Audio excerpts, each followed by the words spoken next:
Sorrowful nights are dawning to somber days in Greater Masaka as the people continue to mourn the dead. Machete and club wielding goons have been on the rampage, turning Masaka into a killing field. We have since seen gory images from Masaka depicting the mercilessness of the armed assailants. Police is now heavily deployed in the region. But will they bring these senseless killings to an end? Who are these killers and what is their motive? Well, to find out more tonight, we host the spokesperson for the Criminal Investigations Department, Charles Twine, and the Butambala County MP and chairperson of the Buganda Caucus, the Honorable Mwanga Kivumbi.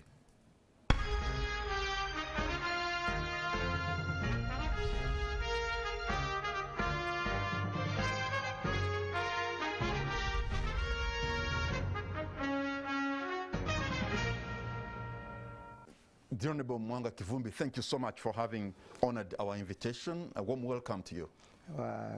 Thank you, and is it good evening? Yes. I must also start with an apology because we extended an invitation to the Assistant Inspector General of Police, Hassan Kasinje, who turned out that he won't make it. We extended another invitation to Charles Twine, who was the spokesperson of the CID, confirmed to come on this show. And he's not sure now. However, you are the chairperson of the Buganda Caucus. You are a member of parliament. You represent Butambala. You are from this region, and the region is hurting. First of all, from your perspective, what is happening in Masaka?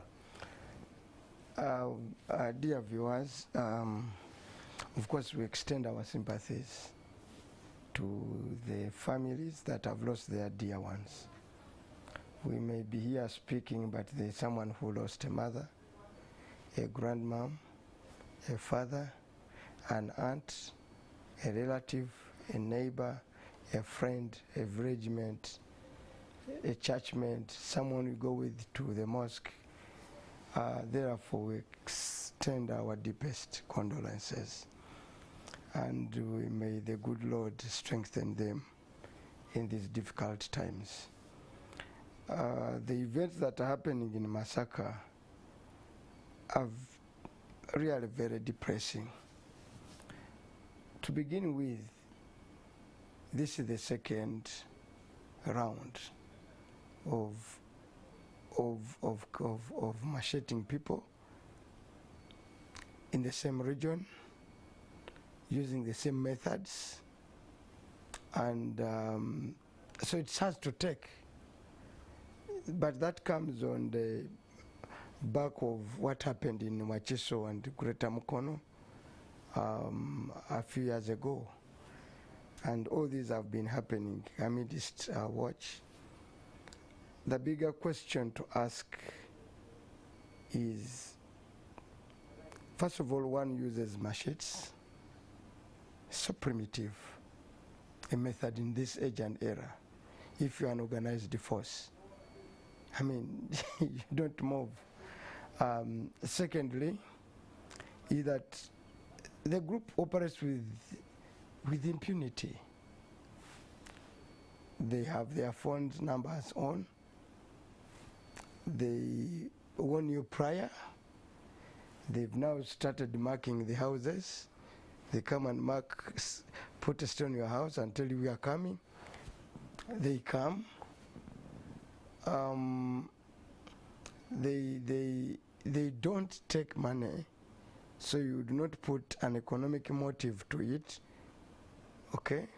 So you literally have a group, from the information I've gathered from my colleagues in the region, they literally warn a community that they will come on this day. Are we, and at this time, point, Honorable Mwanga Kivumbi, talking about the birth of a rebellion, some kind of an insurgency that is starting from Masaka? Because if they are killing people and they're not even taking their property, and some of the people have been killed are actually poor peasants, are they sending a message to government? You are the third arm of government. How do you respond to it as parliament? I would not put a motive. First of all, it's not my responsibility. There are people we pay for dearly, handsomely, in the security apparatus, and especially our investigation and our intelligence arm of government, they have a duty and a wholesome obligation to speak to this, not to speak to the group, to give us the actual intentions and motives of this group.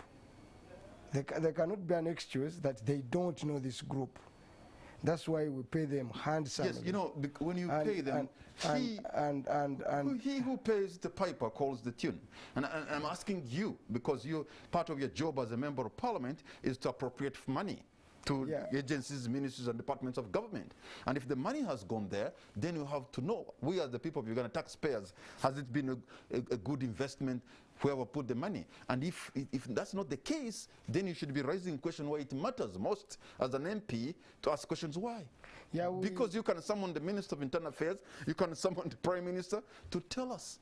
Yeah, we had a big debate the other day, I think on Tuesday, about this issue, and the State Minister for Internal Affairs, J.J.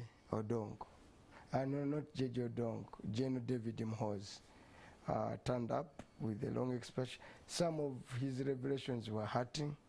For example, he was not so thorough on the number of people who have since been killed. He was put to order by the Masaka MPs, who actually put names, villages, facts to people he did not have on the list. That was hurting. But when you look at even our law, the sole purpose of a state, besides uplifting the social welfare, is to protect people and their rights and their properties. We have Article 214, where police is act as of their mandate, whose duty is to detect and prevent crime. Okay, at this point, they seem to have failed. Honorable Mwanga Kivumbi. We are talking about a failure. Yes. Of a constitutional obligation, which is to detect and prevent crime. We have a government sworn. The president, when he takes an oath, is different from the one I take. It's different from the LSU chairperson. He's on oath to protect and defend our sovereignty and to ensure that people's properties and lives are fully protected. He goes to Kololo on a huge ceremony. Unfortunately. And yes, he's given all the instruments. Okay. Actually, they want to uplift the social welfare. Is not the first primary duty of government. Is to ensure there is law and order and people's lives and properties are protected. Yeah, I understand. Therefore, we get that. They have a duty. They have a constitutional duty to protect our sovereignty, lives and property. And mark you, the biggest expenditure the country we pay is on governance, to a tune in the current budget of 7 trillion of our national budget goes to one program called governance and security. It's the single biggest program that consumes our money. Of that money, okay, of governance, because there is parameters no longer that within that sector, of that money, 4 trillion go to defense. Of the 4 trillion that go to defense, 3 are classified. That means it's at the call of the head of state and the guys that run security to spend without ever giving the public how they spent their money.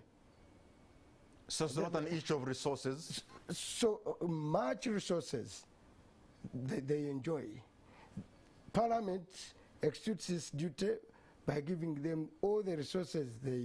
One sector where we don't normally tinker is the budget of defense and of security-related sectors.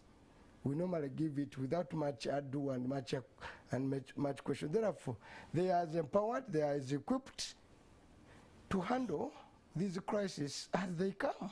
So, Therefore, the people of Uganda, not only Masaka, you see, the problem is not to localize the issue. When the people of northern Uganda were being killed, okay, we're saying the people of the north. Okay? When people in central Uganda were being killed, they were saying those people in the central. Now, we are even now narrowing the arc, saying the people of Masaka. Because these areas, these are Ugandans killed. And I've seen this argument. Now, you are saying the people of Uganda, the people of Masaka. First of all, these are Ugandans. This has been also a problem. The people of Masaka are being killed. Ugandans are being killed. Two, the vulnerability there is in Masaka, the same vulnerability exists in your village, Mr. Kamara. It does. So the same group can easily march onto your village. So if you can hold on there, over 27 people, 27 lives have been lost in the last over 2 2 dozens. months. I was calculating in Parliament. The insurgents started on 5th. By the time the minister came to Parliament, it was 29th. It was 31st. So that means there were 26 days in between. And the deaths were 26. That means, as per his account, that means every single day somebody is being killed. Somebody is being killed. So have these men in uniform with their shining pips, whom you have given 7 trillion shillings as a budget, failed Uganda? Exactly. You're just putting what? You're just putting a rule on the answer. They failed Uganda. There can't be an excuse. We have an elaborate security apparatus. I've spent 7 years as the Shadow Minister for Internal Affairs. Fair and active member. I'm not a security person. I don't know much, but I've been learning a lot from what they do. Now, we have an elaborate security structure enviable in this country. They are village informers. In addition to the LC structure, the NRM organ has a youth structure, has a women's structure, has an NRM village structure, okay, with youth, disabilities, and all kinds of people, upwards of 30 people. Those are NRM people in the village, because that's a ruling party. Part of the role of a party once you are in power is to give as much information to the leadership of your party to ensure that your party succeeds. In addition, there is a traditional LC structure. At a sub-county level, you have a PISO, okay, a parish intelligence officer. You have a GISO, the Gombolola intelligence officer. You have a DISO, and in addition you have the CID, you have police. In addition, you have local defense units, village, local. In the past, I don't know where they are now, you had the crime preventers. Yeah, but now, towards when the president addressed the country on security, sometime back after the death of Abiriga, like that, there was a surge in numbers.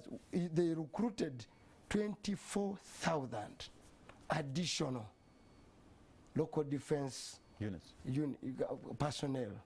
All of them mostly to man the districts of Central Region. Where have all the devils of the state disappeared in this case? So when you're narrating a story like that, when you're making that preamble, yes, I gather a feeling, maybe I could be wrong or right, that maybe there's an element of neglect, of trying to turn away and not, putting all the resources at their disposal to solve the problem that is in that region. Yeah, is that what you're insinuating? Yeah, that's what I'm insinuating. But there's a challenge. You remember some time back, these are not my words, the number one consumer of intelligence is the head of state. The president, after the death of Kawese, said there were being evils. Kawukumi. The police had been infiltrated. The police had been infiltrated. By that time, I was making a case and others that Kampala and the cosmopolitan areas, there were militia, there were groups, and we could align, they were all aligned, created, funded by the state organs. They were in denial. But after some time, you know what happened to the likes of Akaleke. Yes. You have been around. Yeah. You know what happened to Boda Boda 210, Chiboko Squad. Now, these 190s were not killed, or they did not disappear. Where is their traceability? You know, you see, you are talking about 1.5 million crime preventers. You are talking about these militias that existed. Where did they go? Could they have gone to the villages? You also have a big problem in this country in the apprehension of criminals. Okay? When you visit, you're a journalist, you go and visit the office of, are they called district attorneys? These state attorneys. You'll find there a Kayungirizi. Okay? Meaning what? You'll find there some coordinator between a community, between criminal offenders and the state prosecutor. When you visit those magistrates in villages, okay, you'll find there those Kayungirizi. Very busy fellows, smartly dressed in courts. And quite often, and I'm an MP, you will be approached, somebody was arrested. Can you please raise money? So you're talking about the breakdown of the criminal justice system in our country. Yes. Can you raise money? But if you can hold on there, now if criminals can get out of the judicial system, it can't trap them. You know how cases are being killed, are being lost in courts of law for lack of effective investigation. Now, there are people who go to police once they have the money. And in the central region, now we are talking about people killed. Some time back we were speaking about a big problem. That was a loss and the stealing of livestock. If you go to those villages in Masaka, Mpigi, Butambala, wherever, people are no longer having that other animal, or the pig or whatever, a goat, a sheep, all have been stolen. Even those that were given out under Operation Wealth Creation, all were stolen. And you could see, and I kept asking, now that those things are over, people are losing their lives. So there is a huge, even government was failing to protect a humble peasant that keeps one animal. Gross failure. And in this case, it was worrying. And you don't know the importance of that animal. That's why we got our school fees. Okay? That's why we get the milk. That's why we get the manure for the banana plantation. Now, if that animal is stolen, definitely there will be massive poverty in the community. Now, when you have massive poverty in the community, you'll find many youth going to spend a whole day in towns playing Rudo. But as they grow up, they have needs. There is much more to what is going on in Uganda deeply than what you may think. Okay, what do when you mean? You drive, okay, I want you to take a drive. Kamara, I know you as a good journalist. Take a simple ride. Drive through, forget these streets. Drive through Butambala, go to Masaka, through those other roads. Yeah, I've been to all those places. You've been to all those places. Those towns are full in the morning, full in the evening, by young people.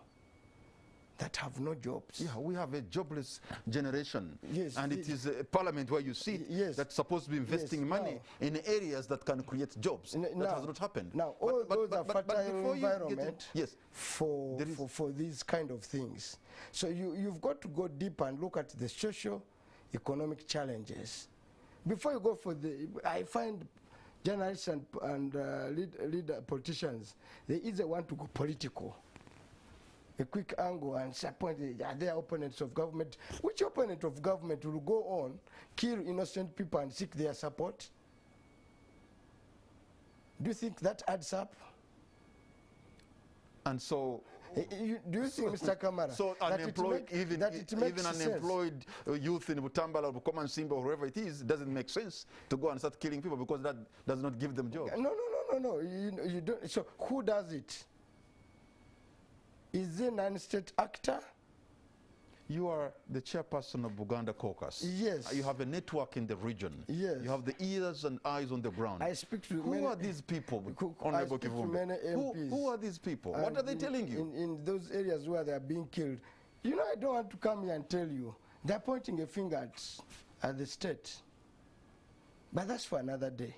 No, it's not another day. It's for tonight. I've said. Yes. I've said. You hold an important office in this region. Yes. As the chairperson of the caucus. Yes, I've said. And you have a network in Buganda. You have leaders who are working with you. A huge network. I can speak to every village if I choose to. Then who are these? And what are they telling you? So what we are gathering. What do you know, Honorable Kivumbi? That as you go further, the enemy may be close corner. And in some ways, I pointed that to the minister. You must look in-house. Because also, Mr. Kamara, also when you have a 7 trillion budget on a defense, and there's also justification for expenditure. You know, you're making a very huge, explosive comment. No. You're just, what do you mean? You're like, somebody kills people so that... No, I've told you.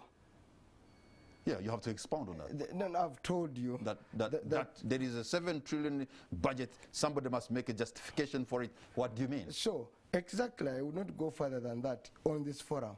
But I'll tell you that I would interest security agencies to investigate themselves. So this could be an inside job? Is that No, I've not said so. But I've said in this forum, that's the fight could go. So you've got to look at those things and know where exactly, because you remember where the bean weave was completely eliminated, that was not my statement, was made by the Naban consumer of intelligence. Okay? So we have a huge job to do. As I told you, we were in Kampala here gambling. You know, at one time before we began to really speak, I was with you here, Kamara, speaking about these gangs in Kampala. It was scary. You'd speak and then you have to drive out at night. Okay? But we had to speak out. Once our voices were loud and clear, before we know it, people who are running these gangs were inside the security operatives, and I mean the deeper state. So there is that other group that you have to study that, and for me, I would interest myself and the people into that. Could you believe I've told you that elaborate infrastructure on the ground of the NRM? Yeah, I mean, they're numbers, but they give quality. They're numbers. The trendy, because those could be raw, but they will give you the raw information. And this is happening in villages. The advantage with the villages, Mr. Kamara, I'm a politician in a rural area, okay, is that villagers know themselves. They do. I go to a village and my campaigners, really humble boys, sit me down and tell me, in this village there are 300 voters. We have so far 250. Oh, we have 100, and oh, we are losing in this village. And they'll tell you so and so, the other side so and so, that mzee so and so, don't even bother, they will not check. These ones, we can talk to them. They are very thorough. They know themselves. You don't even need this neighborhood watch. There's something so therefore, for government to fail to go to the villages to pick this information is a huge failure. Especially when you are a party called NRM. Because they enjoy being in government. It comes with the responsibility of protecting people and their lives and their properties.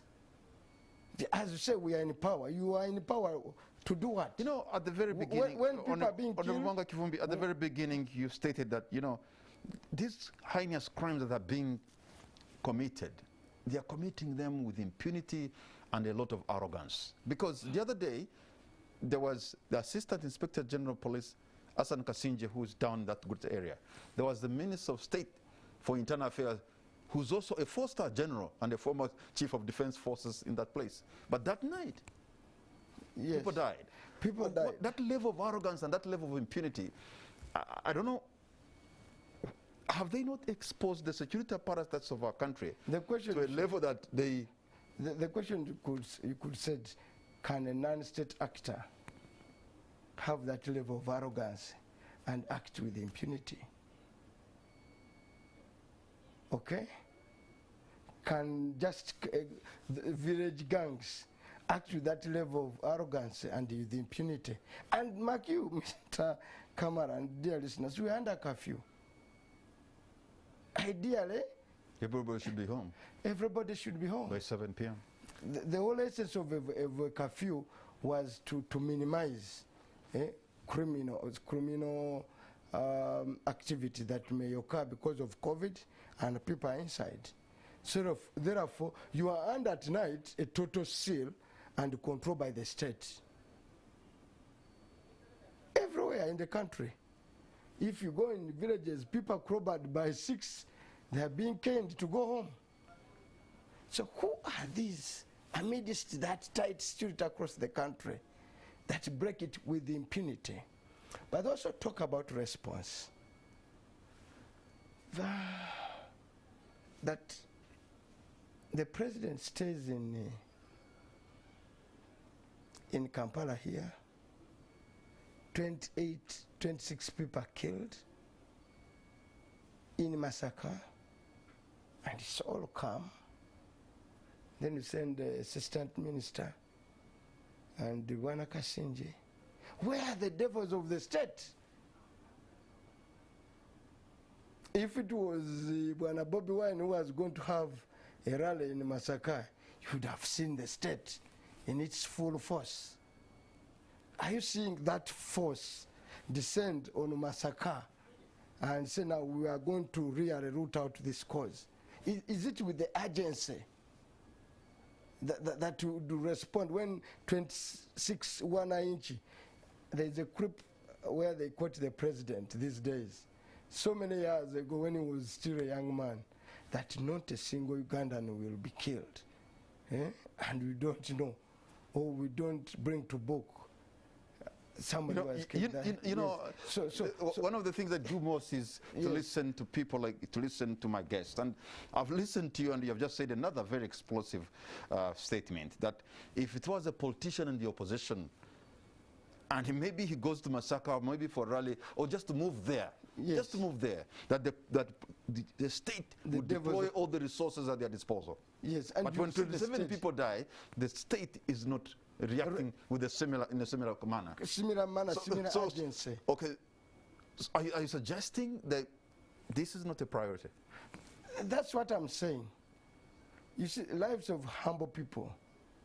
When Rokrech died, or when General Katumba was an attempted murder on General Katumba and lost it, you saw the response because it was one of them.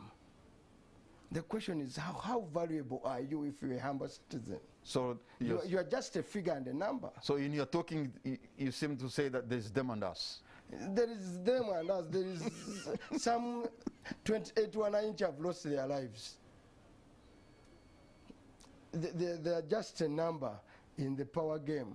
But if it was,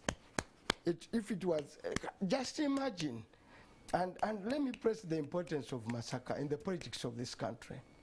Whoever captures Masaka has ended up taking power in this country.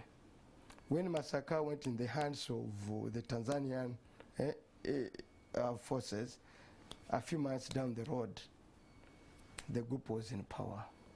When NRA took over Masaka, after encircling it for some time, that's when the government said, can we talk?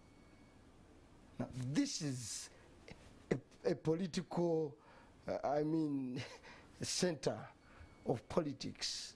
The examples you are giving are all political in nature, are all geared at the removal of a government. No, not at removal of a government. But that's what happened. No, not at removal of government. It's just that is how critical the region is. In fact, Masaka still has the scars of the 1979 war. There are buildings you could see that were bombed, carpet bombed, and they're still there. And they're still there. Now, if something is happening in that region, and that region has that kind of history or importance, psychological or real, and you were head of state, would you respond in the manner we are responding? Would you give an excuse that you passed Kampala during the campaign? You would think there were more soldiers than the Wananchi. If that's what your cameras are giving you in Masaka, I could find in the evening a long line of people collected from all over, because there was an election, because there was power to be lost. But Masaka has one of the biggest military barracks. Is it Kasanja? That's what I'm saying. That's what I'm saying. You have an armored brigade. You have an armored brigade there. You have everything there. You have all the resources on the ground. So we are saying, are you seeing the same kind of boots? They call it boots on ground.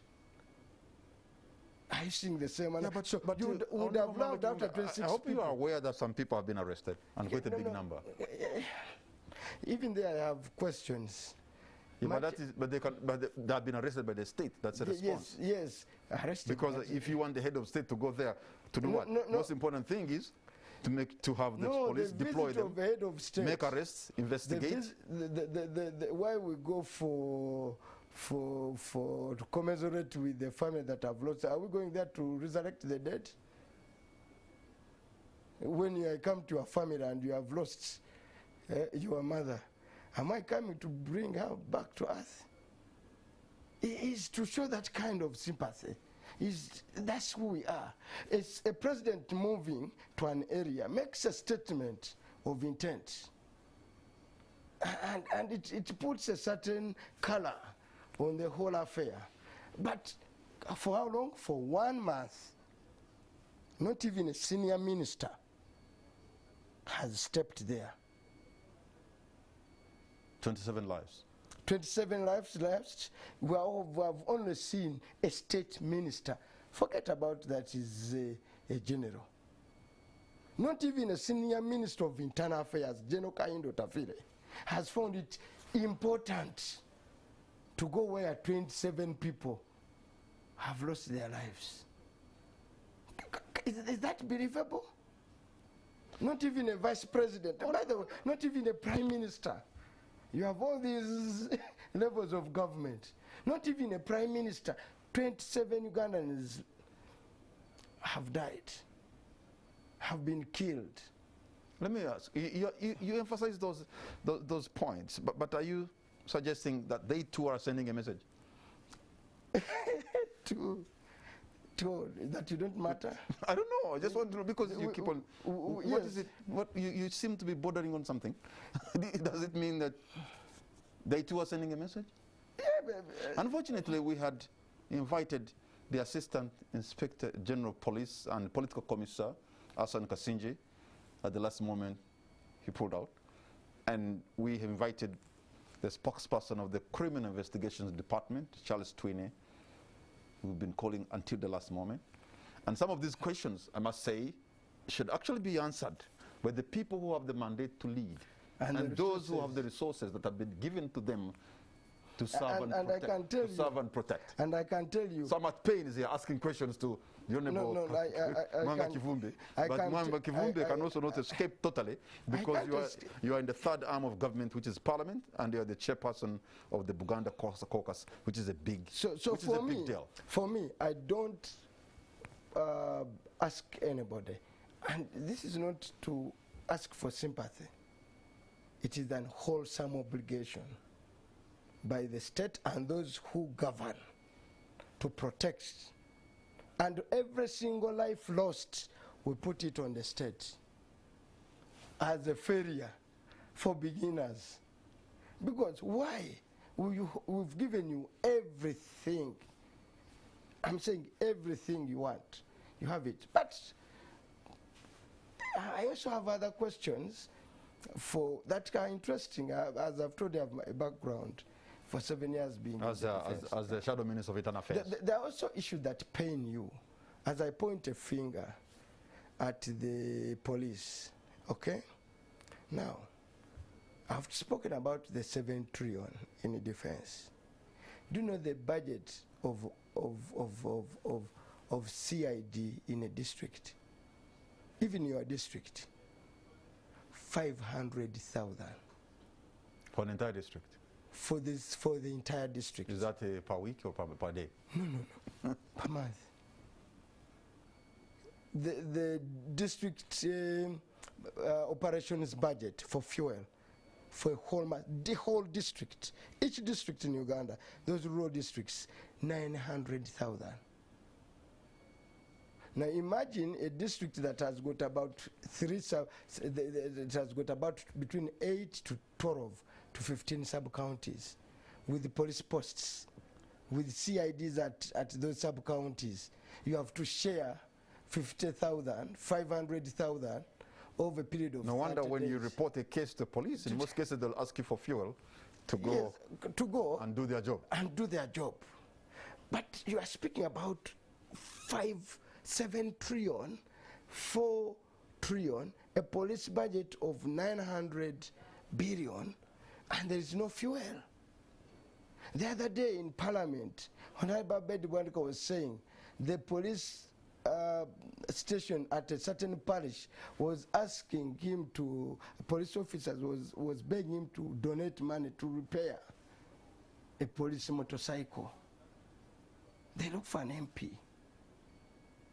So you've got to look at, those are very painful things. But you see, Honorable Mwanga Kivumbi, people like you who have been elected by the people to represent them in Parliament, the Parliament which is supposed to do the oversight role, the appropriation and legislature, has a duty to iron out those problems of the executive.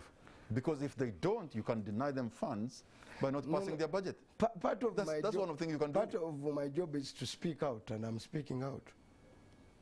For whoever is interested I'm interested is to speak out. Is first of all to look at the loopholes and point them out. So I'm doing my duty. So I've told you, but also look at how motivated are those police personnel, okay? You speak about LDOs in rural areas.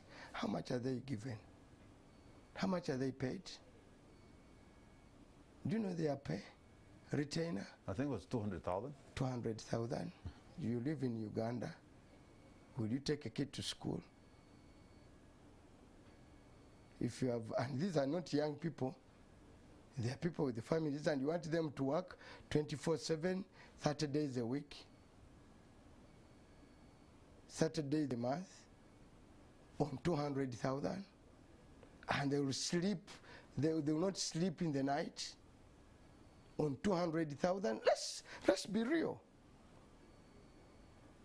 Do you know how many days in a month most police barracks in Uganda go without power? They are even prisoners. Actually, those policemen are prisoners. So therefore, there is something wrong. Yeah, in fact, some of the police posts are in a sorry state. I have somebody I know, Honorable Kivumbi, actually was going through that road that's going to Western Uganda, and they were drinking, having their booze in the car. and so they ran out of booze, and so they stopped somewhere. So they saw a building, something looked like a joint. So the man in his drunken stupor went with his bottles, and put there, said, "Can you give me some more?" By the time he realized, he was at the police reception, and then he was, "Oh my God!" And then he picked his, but if it was well, maintained and well put, it's in a good structure, even the guy in a drunken stupor wouldn't go to a police reception thinking it is a joint to refill. For Marua. For Marua. That's what really happened. But you pass Rera. Have you bothered to branch off and see those sand miners? They enjoy enviable protection. So let me ask you as members of parliament. So you as members of parliament, you cannot be agonizing like the rest of us. No, I'm not agonizing. But you are. I'm thinking you have a duty. You have a constitutional duty. No, I'm not agonizing. And some power. And that you have a leverage. And I've told to put this executive on task. I've since left the Defense Committee. I'm now Shadow Minister for Finance. And really, the personnel in Uganda call me their MP, okay? Because I've been at the forefront, and they were battering us, beating us, maiming us. We are campaigning for their welfare. So how, in that kind of, would you be surprised of the laxity if you have that kind of apparatus? And the problem in Central Region is that you are able to see, when you go to your, I'm not undermining your village, you may not easily see the disparities between the haves and the have-not. Every day, these young fellows see you and other fellows drive nice cars. And they are aware of how you get the money, not through hard work sometimes. So there are all those those kinds of problems to solve. It's a cocktail, and my humble view, we must holistically sit down, because the other day it was in Wachiso, okay? Masaka twice. The other day it will be in your village. Entebbe and Nansana women. Entebbe and Nansana women. Are there people who enjoy killing? You can't say we now have a group of people who enjoy killing. But you see, these killings are unfortunately not new in Masaka. In 2018, we had the so-called Kidawalime group, and Kidawalime, I think, was killed. And then we expected police maybe to have understood the situation, gathered terrain and social intelligence, and then be able to quickly nip and stop this and these get killings, the bottom of this. Because that's what you would expect a smart intelligence apparatus to have capacity and capability to do. But that's why I said there could be other issues. There could be other interested people. There could be people who want to move certain things. So what should we expect from the 11th Parliament of Uganda? Because the killings have gone on 27 people. Tomorrow, the minister has given a response. But tomorrow, yes. I'm visiting Masaka. We are visiting Masaka, okay, as a caucus. The Buganda caucus? Yes.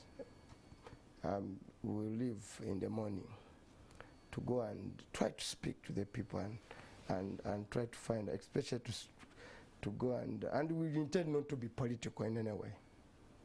And we are not going to. And believe you me, there's going to be heightened deployment because of that. I don't expect it. It's a formal visit. We have communicated to the speaker. Everything is okay.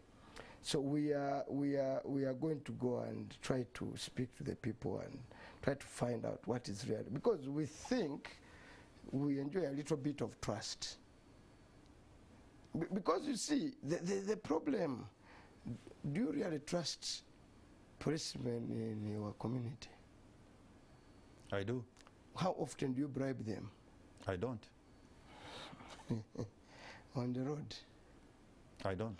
Okay, you don't, but people do. Maybe. So if I bribed you today, will I trust you with key information? If I worked with you to kill a case, Okay? Can somebody else work with you to kill a person? No, I've not made that statement. If I worked with you to kill a case, and you know I did, will I trust you with my case? Or with my information? Are you not vulnerable? So for all those reasons, we think if we went and spoke to the people of Masaka quietly, okay, and I mean quietly, we would be able to come back with a few leads of what is going on. A group of my other friends have been doing an enviable job, and I must thank my comrades like Kebanika and others. So there's a breakdown of trust between the people and these government because agencies. the other day, the samples was battering them badly because it's an election.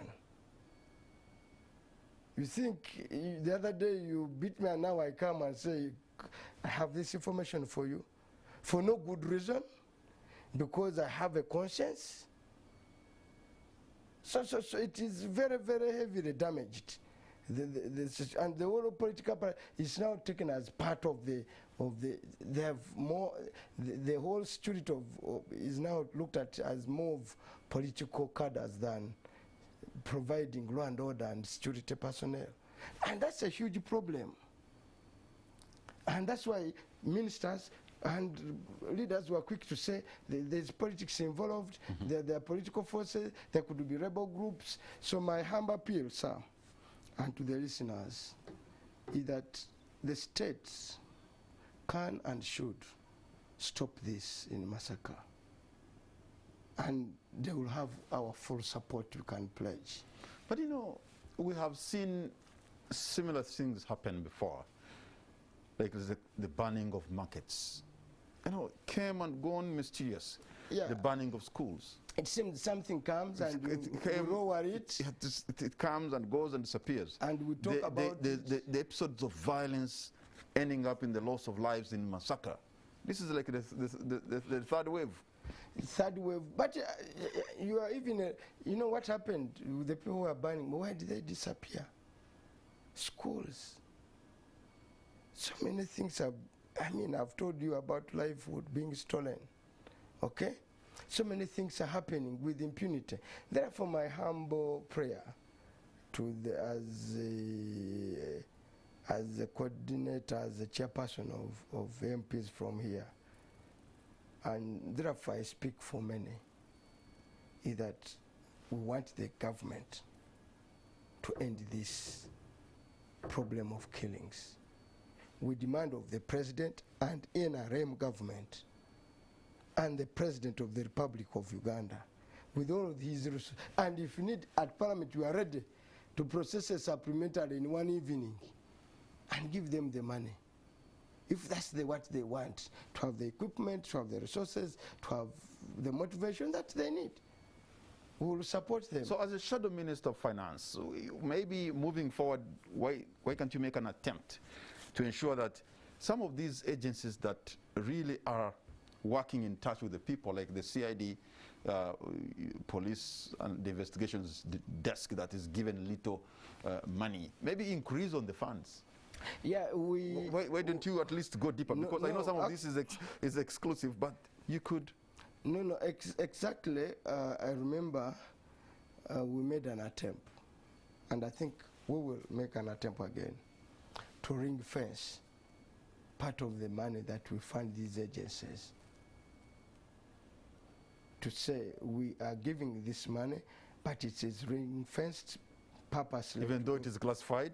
No, classified, I don't know what they are going to buy. Because most even of it... Even as the Minister of Finance, I don't know. That's the nature, that's why it is classified. But there is this other money that is not classified.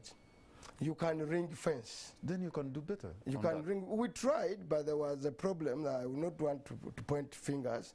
We tried to ring fence some money for operations of police to local governments, to local governments, through the office of the DPCs. And I think we'll make more attempt to ensure that more money goes in there and it's first for operations. But a lot of money remains for fuel, but fuel rationed at the center. So we will try. I'm not saying we are unable to try. We will try. And I remember, I don't want to come here and say I have done a lot or not. I tried to really put a case for that. And I will try again in this coming budget. I can pledge that. Okay. That we will try to ensure we ring fence money for the local operations of police. And sometimes when you talk that, it says, oh, don't speak about security, don't speak about security. But we will try. As I can tell you as a shadow minister, I am in a position to put a case, okay, to both finance, to the Minister of Finance, and input into the budget. And I'm not as hopeless as I can be. I will try to do the needful. Honorable Mwanga Kivumbi, Member of Parliament for Butambala County and Chairperson of the Buganda Caucus in Parliament. We're going to take a break, and when we come back, we shall be trying to dig deep and understand these issues, and later I'll open the line so that you too can be a part of this discussion. On the spot, we'll be right back.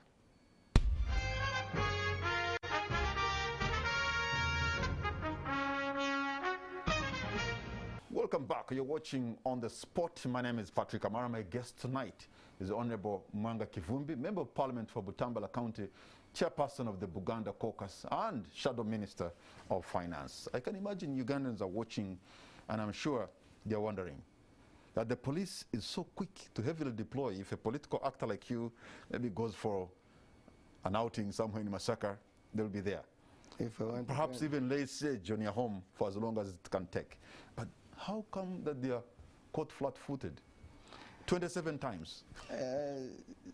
When it is for that's the whole essence. Who owns government, and where are you? It is all about sovereignty. It's about ownership of the state. I heard somebody sing a song, "Government, where are you?" Government, where are you? So it's because the protection of government and hold on to power is more important. It's the first call of security apparatus is regime patrol. So it matters much more if you are threatening the pillar of a regime. You are a worse enemy than the one trying to kill wananchi or killing wananchi. They will descend on you without mercy. And you will see that government exists in this country. But when people die, and the response is always like that. And it depends on who dies also. Okay. Okay, it depends on who dies also. But I hope you, as members of Parliament, even as when you plan to travel to Masaka tomorrow, you can appreciate the fact that there has been a move by the police to apprehend the suspects. They are going to be taken through courts of law. No. And if they are... Mr. Kamara, I can come here and criticize security. Okay? But there are men and women who spend sleepless nights so that we can go home and sleep. Okay? On low pay. I know much more how patriotic some of these grand sons and daughters. You are going home, I'll find all those police roadblocks take the same direction, fully manned at midnight. How much are they paid? Peanuts. They may ask once and for all for a small kachintu chidogo, and in a friendly way, and not because they like it, because they don't have money. But so there are people who do an enviable job to make sure Uganda is peaceful, and I salute them, and I encourage them to continue doing much more. I'm going to open the lines. And my prayer is that those that do the right jobs and keep us safe can be motivated to do so. Honorable Mwanga Kivumbi, let me open the lines so that you, wherever you are, in any part of Uganda or even beyond, tell us what you think about what is going on in Masaka, because the people who are dying in Masaka are Ugandans. Uganda is at a loss. And maybe what you know, or what you make of the response that so far we've seen from the men and women in uniform that who have a job to serve and protect. What do you make of their contribution and so far where they have reached? So I have a call online who's just coming in pretty fast. Hello? Hello? Okay, looks like there's a technical hitch there. So there are so many things to look into, and one of them I'm going to insist is going to be Parliament, because you have a key role to play, because your job is oversight, and tomorrow is part of that, and I'm sure that's what is taking you.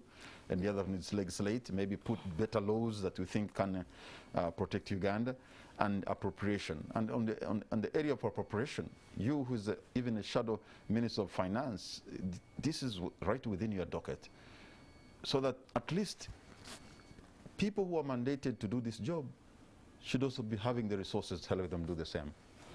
I can proudly come here and say I've been on the budget committee for the last 5 years.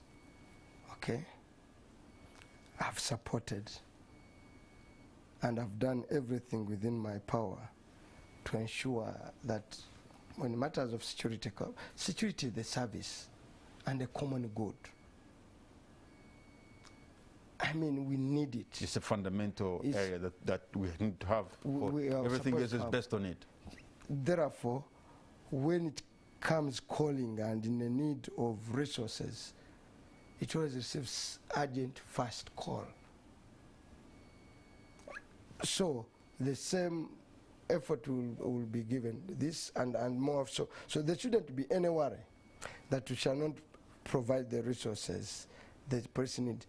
That's why I'm here to say, we give you the resources, please do the job. Because on the question of the resources, we answer it in affirmative. Actually, Parliament quickly processes defense expenditures faster than anything.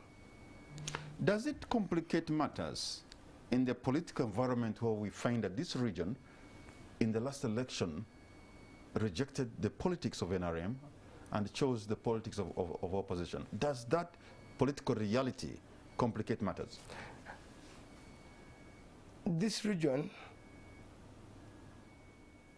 contributes on the tax payment, collection of tax.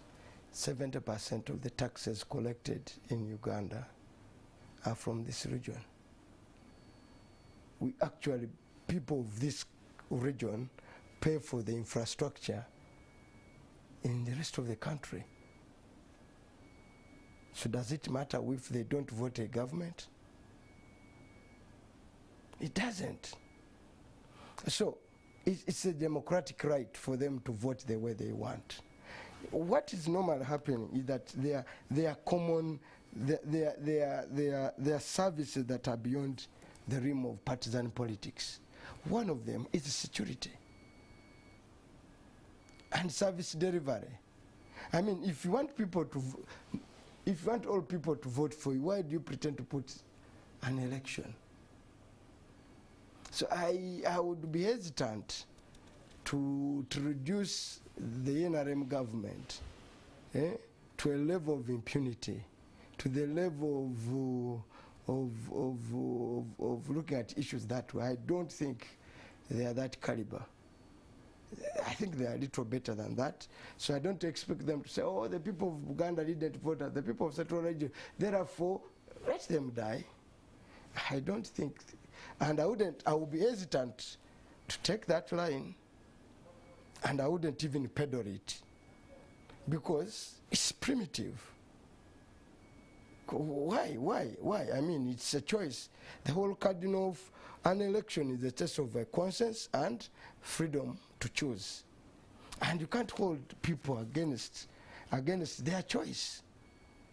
So, and I don't believe, and I don't think, and I don't want to propagate a notion to even imagine that a honest to goodness government would look at issues that way. In my constituency, overwhelmingly voted as I was, I won by 70%. That means for every 10 people, there are 3 who did not vote for me. Do I go against them? Do I come here and say I'm only here for my voters? I'm here for the people of Butambala. Those who voted me and those who, because they even silently approved that I'm their MP. Okay? Yes. Mm-hmm. I mean, for all intent, our purpose of being in parliament and blah blah, and is to accept, kinda. Much as consciously we know you did not win, but it's okay, we can live by it. You won't die by you staying as a president. And let me tell you, you have a generation of patriotic people. When the same things happened in the 80s, young men of that time could not do what we did. Could not say, can we settle for an election, lose one and try again? This was simply so impatient. They just picked up arms, and you know what happened? 500,000 people died. In the process, they're in power. Yes, they succeeded. Can you believe the dividends we've given them, and say even if they take those steps and harass and do the very same things Obote did, we've chosen to stay the democratic path. Okay. So for anybody to ever imagine can take that line would be thinking in a very, very aberrant way. All right. Let me as a try so to can you conclude, believe Museveni of 80 would have behaved the way he behaved? If he's harassed the way Bobby Wine was harassed, he went to Bush on instigation of just an election stolen. Okay? Not stolen from him. Not stolen from him, and he wasn't beaten. But okay, so do you think if he was a young man, he would have done patiently waited the way we do? So when we are making a case that we shouldn't even think of that line, we have every legitimacy because we stand on the higher moral attitude than our leaders. When faced with the same challenges, they went a primitive way. Yes, they used the primitive way to get to power, but it was primitive nevertheless. So we are a little on the higher moral ground on that issue. So and therefore, when we demand that, and I saw the other day the Minister of Information, and I've not met him, my good friend Dr. Bariomos, to tell him, please, you are far much better than that. Don't take that low line. I mean, look at what we go through painfully. I wanted to change the other day, but we deliberately chose to pursue and do what we do through this process that is peaceful, constitutional. It's not because we don't know other things or we are incapable. I mean, you can take a risk. Failure is one of them, but you can take a risk.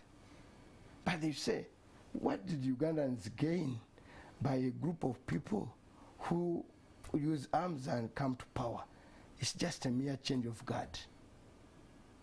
So on that issue, we would really be the last people to encourage any government to take us that line. I mean, okay. we don't expect NRM government, and I know I oppose them, but they are smarter people.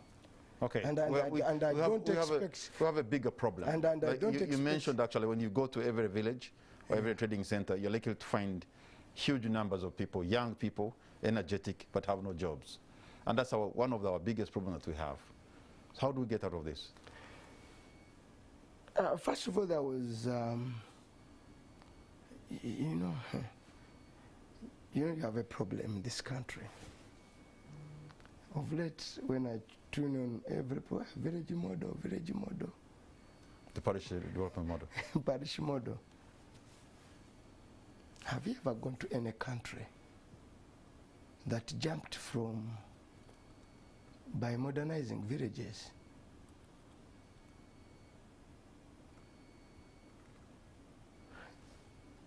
I'm asking Mr. Guy, you are well traveled.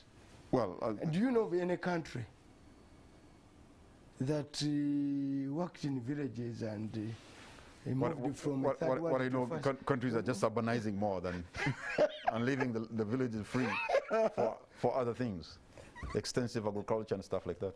Yes. You are saying parish model in this century. That's a problem. And these are smart economists, by the way. I've listened carefully to them in a four-world sentence. I said, okay, this guy is here. They are smarter. But I move. I was in Turkey. I've been everywhere. I've been to Vietnam, to those countries. Do you go and work in parishes and modernize the country? Okay, you can always give us the alternative policies. So the thing is, if you want to solve the problem that we face, we stalled on our economic trajectory. Like 20 years ago, we lost it.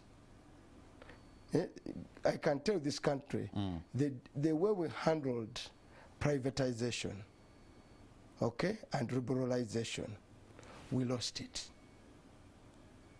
And we are still finding our way back to our footing. And sometimes I see a gamble that goes through as a country, and I say, oh, is this a new government that is taking over like today? And it's not the case. So the question of you're asking of unemployment, you need the right mix of policies. Okay? First of all, you have a huge government expenditure. You have developed a huge administration that you don't need, including the parliament. We are struggling to where 500 members of parliament would sit. These days they sit 100, but do you see 100, but do you see a difference in quality? That once they sit 400, their submissions are better than when they are 100. So actually we've tested, COVID has helped us to test that a parliament of 100 people can legislate well. Well, the good thing you have a new legislative agenda. That's what I'm saying. Among the dividends of COVID, in terms of legislation, is that we know sitting as 100 people. 100 people can do the job. Can do the job. On the cheap, moreover. On the cheap. So why do you need the 500? Well, you are building an umbrella size of parliament. So you are talking about rationalization of government. While you are expanding your cabinet, while you are creating more administrative centers which you cannot finance, while you are enlarging parliament. So if we can stop that pretense, okay? Because that is, it's kind of a show. You are rationalizing, downsizing, while enlarging. What are you talking about? All right. So Honorable my humble view is that you have the resources you need to modernize this country. You need the right policies. You need to invest where it really makes a difference.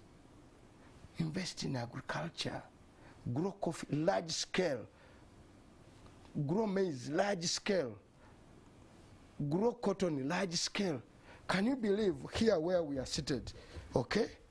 From my suit to my tie to my shoe to my, we have everything that can close you, because this is your cattle. Yeah. Okay? Do you have cattle? Do you have skins and hides? I do. So you can make shoes. Not so? Can you grow cotton? No, I'm asking, can you grow cotton? What I'm trying to remind you is that the government is imposing a 30% tax on imported garments so that there can be growth of local garments and local apparel. Maybe they're on the right track. No. Do you know what happens in Uganda to our skins and hides? Do you know the cost of this shoe? You were the one you were putting on. I don't want to talk about the price. You don't want to talk about, but I know the cost. You are fearing that when I you will think you are extravagant. You get it. Now, But this is from which you have in Calisizo, but it's made in Italy with the cow that was grazed in. So for me, I would like to tailor an economy that answers the value chain. In the process, making jobs and all that kind of Yes, stuff. that's if you want to say we can we close people?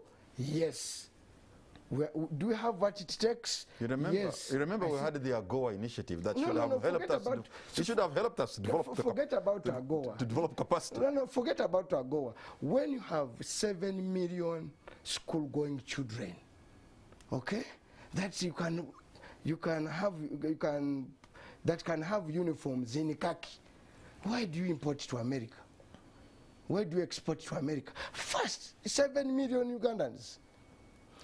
If you can give each one a liter of milk, if you can give them an egg, if you can give them the clothes they want, why do you want to import to America? Some of those things you go AGOA when you already have a local market. Is there kids that are going to school who are naked? They have the purchasing power. They have the purchasing power.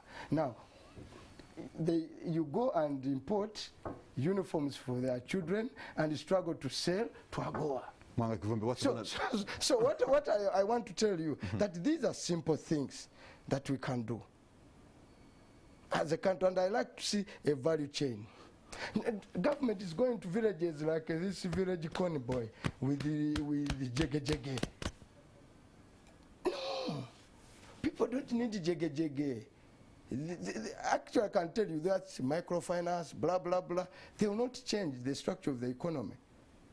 You need huge investments, pull all those resources. Can you tell you, how can you have an economy where you don't have a single indigenous bank? Where people can access credit, where you can save, and every single day. You know what has happened to all the indigenous banks? No, every single day that you collect your money, somebody in Johannesburg, in Brussels, in London, makes a kill. Well, it's not only the banks that are on our hands. How can you? And the telecom industry is losing our hands. What I can tell you, telecom industries. This is where we don't own a 5-star hotel in this that is locally Ugandan owned. A quick kill on telecom, on deposits, things you have, you donate them. Honorable Mwanga Kivumbi. So our time is out. Our time is out. And you are telling me, oh, we are going village model, parish model. That is Malwa economics. That's a peasant mentality. What's going to be your parting shot? My parting shot is that, one, we're a blessed country. And for the people of Masaka, we've seen hard days in Central Region. We survived the war of Obote and Idi Amin. We survived Ruwero. We've survived. So we will soldier on, and our people will get there. Thank you very much. But the challenge is, if we get there on our own, then we will somehow have a community hardening, and we will get there. But we want to travel this journey with our forces. And we believe government should be at the front line. All right. This is struggle. I want to thank you so much, Honorable Mwanga Kivumbi, Member of Parliament representing Butambala County, Chairperson Buganda Caucus, and the Shadow Minister of Finance. I also want to echo your words. We are a good country with good people.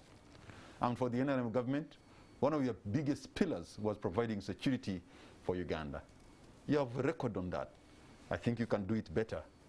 The people of Masaka should not be going to bed in a sorrowful mood and waking up in a somber one and scared for their lives. Because we've had a tumultuous past, but we have also had long times of peace. And I think for those who have the record of putting things in a better way, this is the moment to rise up, protect the people of Uganda. Good night, and God bless Uganda.